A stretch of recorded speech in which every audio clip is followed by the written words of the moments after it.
Souris, dont le chaudron bout et cuit, tranche de serpent des mares, et la patte d'un lézard, langue de chien, œil de triton, et de Norvel aiguillon, aile de hibou, dard d'aspic pour un charme maléfique, et l'orteil d'une grenouille, que ce brouet d'enfer bouille. Double, double peine et tourment, chaudron bouille à feu brûlant. J'ai commencé la traduction de Macbeth par la traduction de cette scène du chaudron, de l'acte 4, qui présente le maximum de difficultés. C'est la scène dans laquelle les sorcières font bouillir un chaudron magique dans lequel elles jettent des ingrédients, une série d'ingrédients qui sont essentiellement des bribes végétales, animales, des bribes de corps aussi. Cette scène concentre vraiment toutes les difficultés.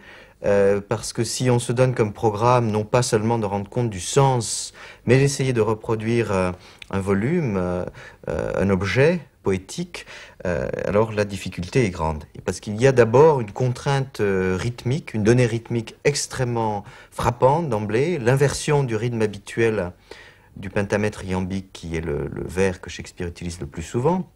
Le rythme habituel est premier pied non accentué, deuxième pied accentué, papam, papam, papam, et ici on a l'inverse, pam, papam, papam, l'accent sur la première syllabe, par exemple au début, round about the cauldron go, in the poisoned entrail throw, un rythme que l'on appelle trochaïque, et qui crée un effet d'envoûtement et une sorte de martèlement, hein, de cadence syncopée, un peu comme du jazz, très très frappante à l'oreille, qui est évidemment très difficile à reproduire en français, où c'est pas du tout un rythme naturel.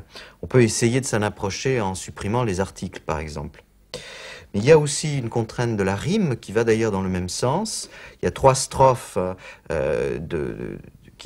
qui sont de valeur de plus en plus accrue, hein, 6, 8 et 13, et qui sont écrites en rime plate, ce qui contribue donc à accentuer ce martèlement. Et puis il y a aussi une contrainte qui n'est pas non plus de pure forme, qui est ce que j'appellerais une contrainte syllabique, c'est-à-dire qu'il n'y a pratiquement que des monosyllabes, des mots d'une syllabe ou des mots de 2 syllabes, à 2 exceptions près. Là aussi, c'est très difficile en français d'essayer d'avoir cette concision extrême, puisque si on prend un seul exemple, le mot frog, on a le choix qu'entre grenouille ou crapaud, et c'est de toute façon plus long d'une syllabe. Mais je disais, ce n'est pas une contrainte de pure forme, parce que cet extrême morcellement du langage, puisqu'on a l'unité minimale, est le reflet de l'entreprise des sorcières, qui est une entreprise de destruction qui vise à atteindre l'unité organique du cosmos, l'unité des corps, et de manière très très frappante, chacun des ingrédients est un élément arraché à une totalité. L'orteil d'une grenouille, la patte d'un lézard, etc. Donc, tenter de trouver des monosyllabes, c'est pas simplement se donner un objectif formel, artificiel, c'est essayer de rendre compte d'une donnée de sens. Il faudrait ajouter aussi qu'il y a une valeur d'onomatopée, une valeur recréative, presque d'imitation dans les sons, en particulier dans le refrain. Hein, double, double toil and trouble, fire burn and cauldron bubble, où on sent évoqué de manière très précise par les sonorités, les dentales, les labiales, le bouillonnement du chaudron. Ça fait beaucoup, évidemment, et il y a des menus renoncements auxquels il faut consentir pour privilégier l'essentiel, qui est ici les rythmes et les rimes. Alors ce rythme martelé, cadencé, caractéristique des sorcières, il est mis en place dès le départ, dès la première scène, où les sorcières apparaissent sur la lande pour y attendre Macbeth. Fair is foul and foul is fair. La pièce s'ouvre quasiment sur cette formule d'allure un petit peu kabbalistique qu'on traduit en général par le beau est laid, le laid est beau, ou le beau est affreux, par une opposition essentiellement d'ordre esthétique. Pour ma part, j'ai traduit le clair est noir, le noir est clair. C'est en privilégiant la dominante nocturne de la pièce, mais aussi avec, et surtout avec le souci d'essayer de rendre au maximum le rayonnement de ces deux mots. Parce qu'en fait, c'est pas une opposition uniquement sur le plan, sur le registre esthétique entre ce qui est beau et ce qui est laid. Les termes fair et foul s'opposent deux à deux sur plusieurs plans. Hein, c'est vraiment des mots rayonnants, des mots qui sont riches de sens divers. L'opposition entre ce qui est beau et ce qui est laid, mais aussi entre le juste et l'injuste. C'est le sens qu'on a dans foul play, une tricherie par opposition à fair play, mais aussi ce qui est net, propre, sans tache, par opposition à ce qui est souillé, fétide, infect, etc. Il y a donc une pluralité, quasiment un maelstrom de sens qui sont donnés dans ces deux mots-là. Et le choix est important puisqu'on peut dire que d'une certaine façon, chaque scène de la pièce donne une figure des rapports de ces deux mots. Par exemple, le Thane de Cawdor, dont Macbeth va prendre le titre, qui est censé être un sujet loyal. Hein. Le roi dit je fondais sur ce gentilhomme une confiance absolue, et qui s'avère être le traître le plus déloyal. Bon, une variation possible. Il est donc important de choisir les mots les plus percutants, les plus rayonnants au départ pour ensuite suivre justement le cheminement de ces deux mots fair et foul. Et à cet égard, il semble de l'exigence la plus impérieuse de maintenir ces deux mots, puisque en effet la pièce va être rythmée, scandée par leur récurrence, par leur reprise. Et l'exemple le plus significatif est celui de la première apparition de Macbeth, qui reprend les mots des sorcières en disant So foul and fair a day I have not seen. Et parfois, par exemple la traduction de François-Victor Hugo, ou même celle de Bonnefoy, on ne reprend pas les mêmes mots. Et là, il me semble qu'il y a un effet de sens crucial qui est perdu, puisque le texte affirme que Macbeth est déjà sous l'emprise des sorcières, sous leur influence, puisqu'il reprend leurs mots, fair et foul. Donc ça me paraît une nécessité impérieuse, quand on a traduit par exemple clair et noir, de reprendre ces deux mots, même si contextuellement, tel mot pour foul serait plus usuel pour parler d'un temps, il fait mauvais temps, un temps horrible, etc. Cette notion de récurrence, de répétition, est une notion capitale, même si à l'école on nous apprend à ne pas répéter. On a des corrections rageuses dans la marge quand on reprend un mot. Ici, c'est un élément qui n'est pas simplement un élément du rythme, mais qui est un élément de la structuration thématique. Enfin, c'est à la fois de l'ordre du rythme musical et de l'ordre du rythme signifiant. Et on peut penser aussi, dans le même ordre d'idées, au retour de thèmes musicaux et symboliques dans le Marchand de Venise, où dans l'acte 4, la scène du procès s'oppose à travers Shylock et Portia les valeurs de l'Ancien Testament, de la justice entendue au sens de loi du talion, et de la miséricorde chrétienne, du pardon, qu'exprime le mot mercy. Dans le texte, les mots justice et mercy doivent chacun revenir une dizaine de fois. Il y a donc un point repère, une structuration pour l'oreille de l'auditeur. Et là encore, il faut s'obliger à reprendre les mêmes mots de justice, de miséricorde, si tel est le choix qu'on fait, pour que cette structuration se fasse évidemment dans l'oreille du spectateur, puisque le théâtre est évidemment essentiellement destiné à être entendu, à être dit, et non à être lu. Ceci dit, ça me paraît aussi une contrainte, même pour le traducteur de poésie, par exemple, de reprendre le même terme, de traduire un terme donné par un même terme.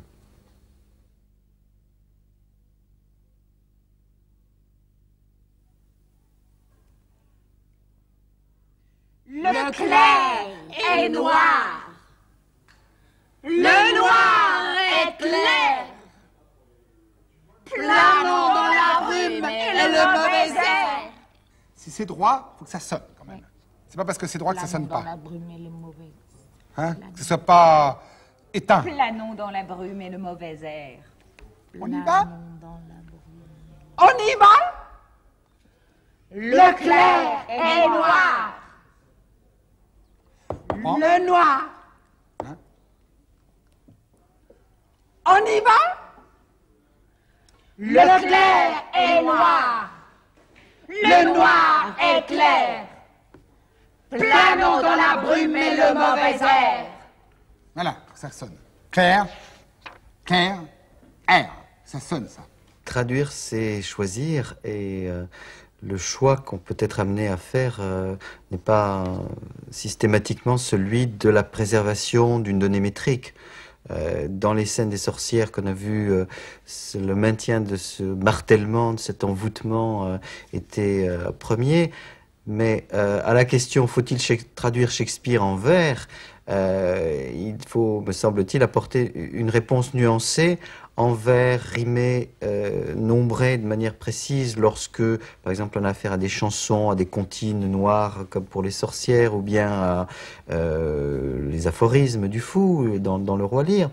Mais si l'on adopte pour rendre l'ensemble, enfin, en dehors des passages en prose, le gros de l'œuvre de Shakespeare qui est écrit en pentamètre iambique, c'est-à-dire en vers de 5 pieds, dont chacun est constitué d'un iambe, le rythme inverse du troquet des comptines des sorcières, traduire ce pentamètre iambique en alexandrin de manière systématique, de manière régulière, là, la forme cesse d'être une contrainte stimulante, vivante, pour devenir un carcan. Et si on se donne cette contrainte-là, c'est beaucoup de choses qui risquent d'être atteintes, et en particulier le mouvement et le rythme. D'ailleurs, quand on parle du pentamètre iambique, l'élément premier, ce n'est pas la donnée métrique en termes de quantité numérique, le nombre de pieds, mais c'est la donnée accentuelle.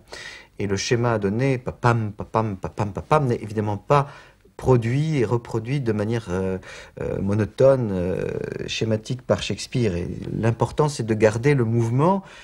Je pense à ce passage du Roi Lear où les effets aussi d'onomatopée ou de création, d'évocation par les mots sont très très vifs. La scène dans la tempête, de l'orage. Blow winds and crack your cheeks, rage, blow. On a en effet le sentiment d'un fracas, du tonnerre, des éléments qui se déchaînent, du crépitement de la pluie, etc. Si on les rend de façon comme ça serrée, on peut tenter de garder ce côté heurté. Soufflez vent à crever vos joues, faites rage, soufflez.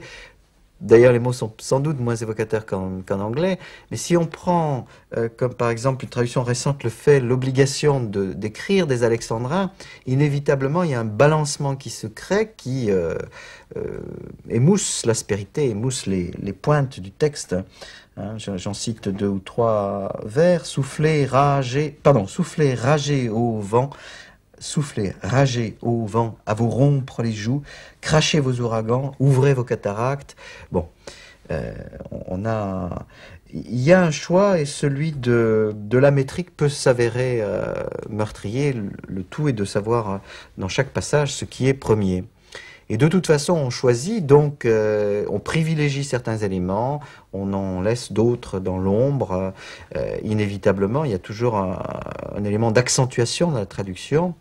Et si on pense à un autre registre qui est celui du niveau de langue, il y a aujourd'hui une tendance à accentuer, peut-être à l'excès d'ailleurs, mais par réaction contre ce qui se faisait avant, hein, la prédominance du style noble, d'un vocabulaire littéraire, d'un registre élevé, etc.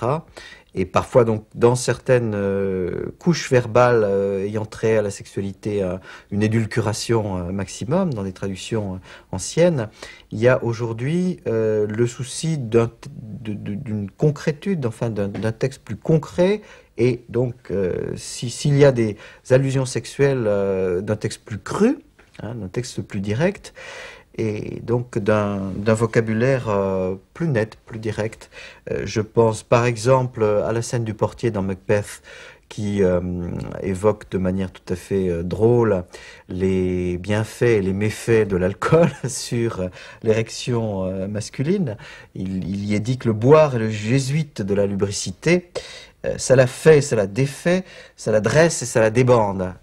C'est pas une accentuation là, à proprement parler, c'est tout simplement rendre ce qu'il y a dans le texte stand, not stand, qui est à l'évidence l'image de l'érection, ou de l'érection défaillante dans la deuxième partie. Et à cet égard, on peut citer l'évolution de la traduction d'un petit segment dans l'acte 1, scène 3, lorsque la première sorcière raconte une anecdote où la femme d'un marin qui avait des châtaignes dans son giron a refusé de lui en donner. Elle l'a décrit comme rump-fed rognon, c'est-à-dire la galeuse, la rogneuse qui a de grosses fesses. Alors on passe dans l'évolution historique de la traduction de François-Victor Hugo qui occulte et édulcore la carogne croupion bien nourrie, 1860 à peu près, la rogneuse au gros derrière de Maeterlinck, une traduction de 1910, la carogne à la croupe trop grasse, dans la traduction de Richepin qui a été jouée à la Comédie Française en 1914, et dans les traductions plus récentes, une traduction plus directe, moins embarrassée, la galeuse au gros fessier de Léris, 1977, ce gros cul de matrone dans la traduction de Bonnefoy, 1983, ou la galeuse au gros cul dans ma traduction qui date de 1985. Et là, il y a peut-être un effet de suréclairage dans la mesure où peut-être que le mot rump, dont le registre de niveau de langue est d'ailleurs difficile à assigner, ça désigne pas aussi nettement le cul. Mais en tout cas, le souci d'aller vers le plus concret, le plus cru, le plus direct, c'est un souci important parce que les mots n'entrent dans l'oreille qu'une fois au théâtre. Il y a un impact, c'est peut-être la qualité majeure d'une traduction. Au théâtre, en tout cas, et peut-être de manière générale, c'est que les mots est une percussion, enfin une force de frappe, si on peut dire. Parce qu'au théâtre, on les entend qu'une fois. Et donc, soit ils parlent à l'imaginaire, soit ce sont des mots morts. Si exact qu'ils soient, si beaux qu'ils soient individuellement, s'il n'y a pas un concret, une mise en éveil immédiate de l'imaginaire, et je dirais dans l'ordre chronologique enfin, de la représentation, puisque les choses ne se totalisent pas, elles sont données dans l'instant ou pas. Et ça, c'est une caractéristique qui est en plus totalement présente dans le vers shakespearien. Il y a un flux constant, et on peut dire qu'il y a une écriture prismatique, par opposition, comme ça, à une tendance naturelle du français à ne totaliser le sens qu'à la fin. D'où peut-être la nécessité de brutaliser les choses, de tordre parfois l'ordre syntaxique habituel du français pour rendre quelque chose de ce chaos fluide, de ce flux verbal continu qui rayonne. 3, 4. Double. Double peine et tourment, chaudron bouilli à feu brûlant.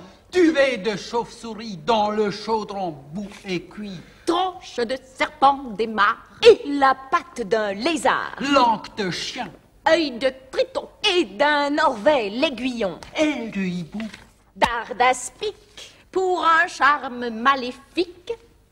Et l'orteil d'une grenouille que ce brouet d'enfer bouille.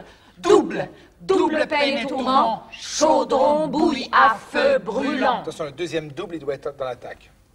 Que ce brouet! Que ce brouet d'enfer bouille. Double. Double peine et tourment, Accentuez le deuxième, double. Double! double peine et tourment, chaudron bouilli à feu brûlant, Dents de loup, squame de dragon, Oui, mais mâchoire, il faut squam de dragon. squame Tu de dragon, rebondis sur le squam, tu rebondis tout de suite sur le dragon. Squam de dragon. squame de dragon, Voilà. mâchoire, pardon. Mâchoire. Je reprends dents de loup. Exclama. Dents de loup, squame de dragon, mâchoire, estomac, glouton. De requin, pardon. De requins des mers salées. Momie. Momie.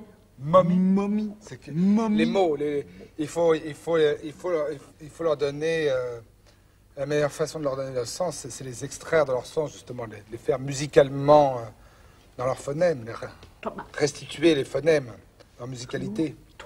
Il y a une phrase d'Antoine Vitesse que je trouve très précieuse, qui, parlant de Molière, dit « Il ne nous reste de Molière qu'une trace pneumatique ».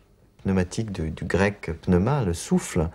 Et c'est essentiellement ça, un texte de théâtre, un texte qui est parcouru par un souffle, par une respiration, par une scansion. Et par conséquent, traduire pour le théâtre, c'est être attentif à cette langue physique, au double sens de oral et gestuel, à cette langue du corps qui est extrêmement présente dans le texte de Shakespeare, qui est vraiment au plus haut point un texte théâtral. C'est un texte écrit par un acteur pour des acteurs, un texte écrit pour des poitrines, pour des souffles, dans lequel l'inflexion de la voix se sent immédiatement, qu'on lise le texte à haute voix ou qu'on essaie de le jouer.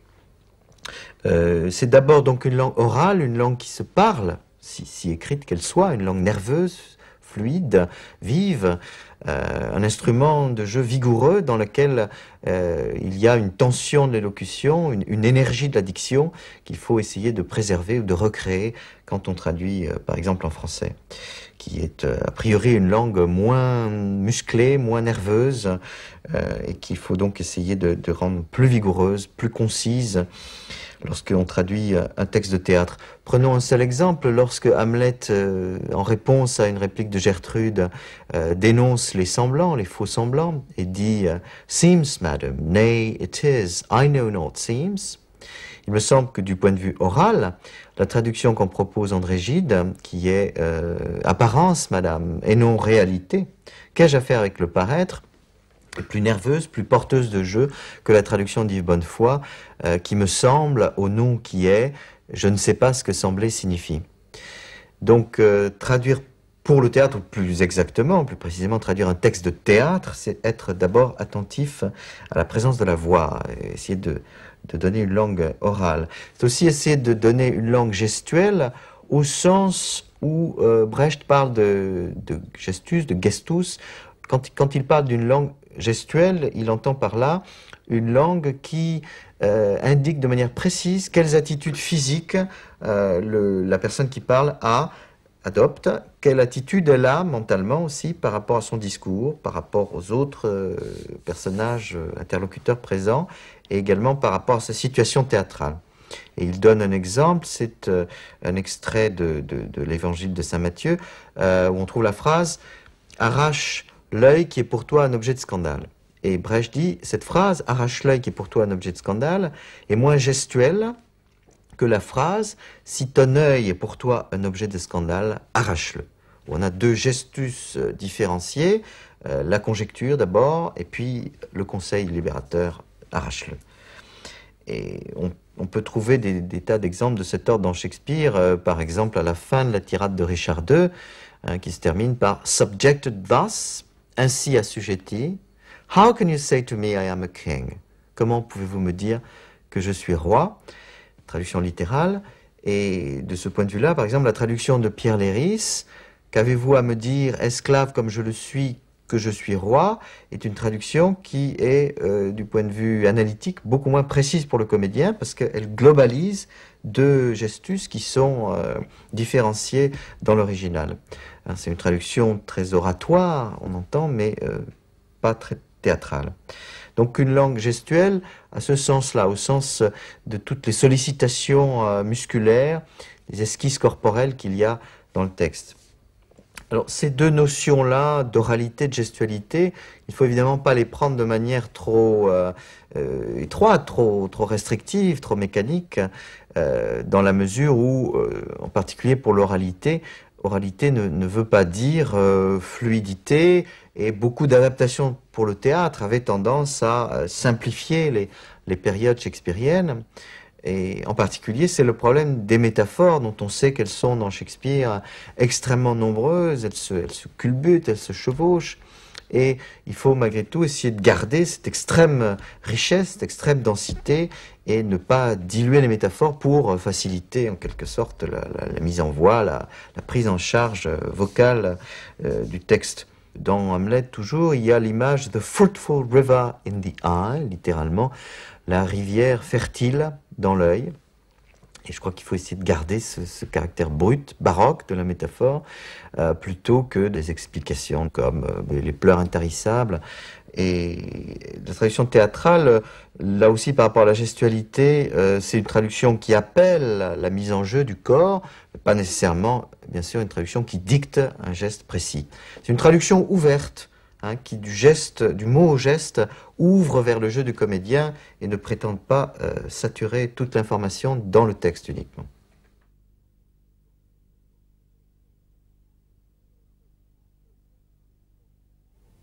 Double peine et tourment, chaudron bouille à feu brûlant, Duvet de chauve-souris dans le chaudron bout et cuit. tranche de serpent des mares et la patte de lézard, Langue de chien œil de tréton et de Norvège l'aiguillon, et de hibou. d'art et d'aspic, pour un charme maléfique, et l'orteil d'une grenouille, que ce brouet d'enfer bouille. Double peine et tourment, chaudron bouille à feu brûlant. Dents de loup, Squame de dragon, mâchoire, estomac glouton, de requin des mers salées, momie de sorcière séchée, ciguë cueillie dans le noir, nez de turc, lèvres tartare, foie de blasphémateur juif, fiel de boue, et rameau d'if, cassé au cours d'une éclipse, doigts de bébé strangulés, sitôt nés par la traînée qui au fossé le mit bas, fond brouet, épais et gras. broyons de tigre ajoutons pour épicer le chaudron. Double peine et tourment, chaudron bouille à feu brûlant. Tiédir au sang de babouin, alors le charme est à point. Le texte de Shakespeare, c'est un texte qui nous vient du lointain passé, enfin d'il y a 4 siècles.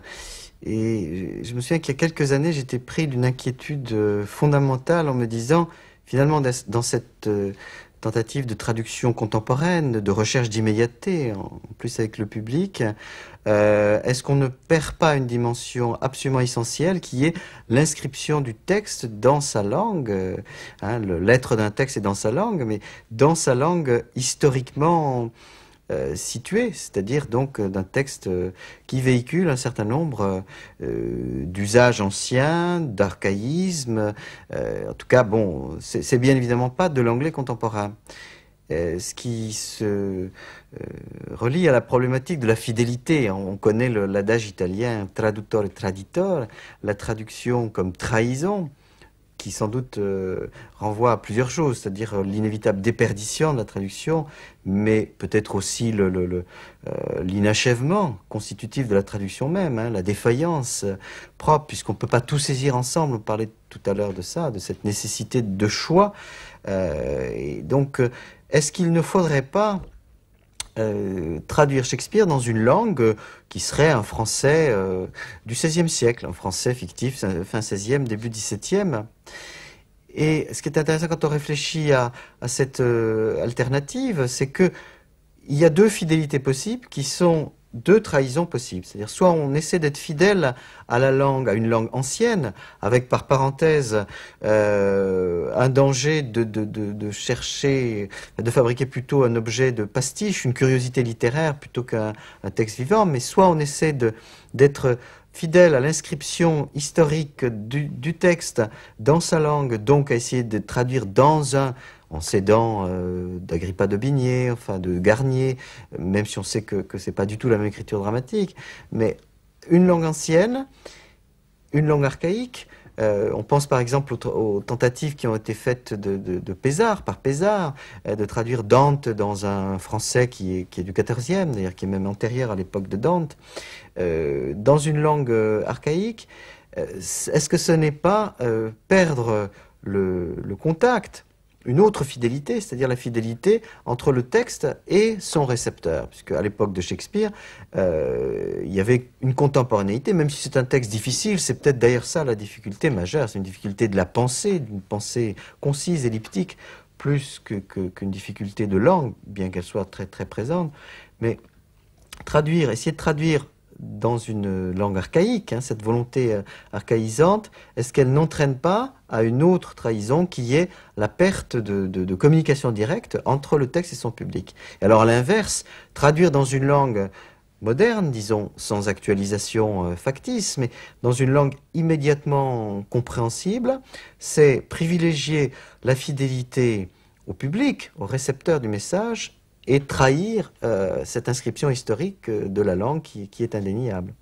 Et de toute façon, on fait des choix. Donc on fait soit ce choix d'une contemporanéité qui est un type de rapport.